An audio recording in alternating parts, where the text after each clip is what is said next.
Kif qed ikompli joqrob jum il-ħaddiem l-amministrazzjoni u deputati tal-Partit Laburista komplew jiltaqgħu ma' negozji differenti minn setturi differenti.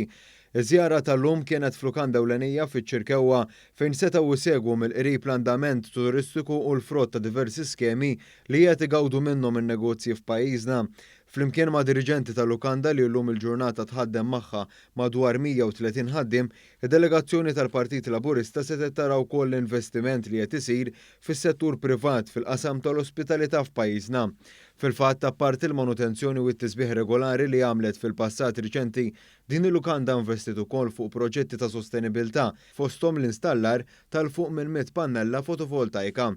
Id-deputat Laburista Naomi Kakija ma dan l-istazzjoni enfasizzat kif din iż-żjara hija eżempju ċar ieħor tar-reżiljenza ekonomika f'pajjiżna. Tal-għodu ġejna nduru lukanda li bħal ħafna oħrajn hija xempju ta' reżiljenza.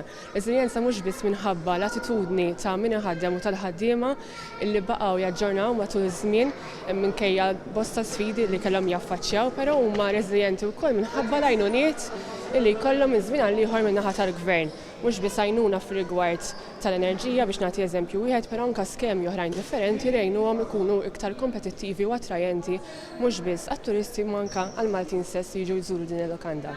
L-attivitajiet tal-Partit Laburista għal-jum il-ħaddiem jilħu l-qofol tagħhom nhar it-tnejn l-ewwel ta' Mejju b'attività kbira għall-familja kollha fil-Belt Valletta.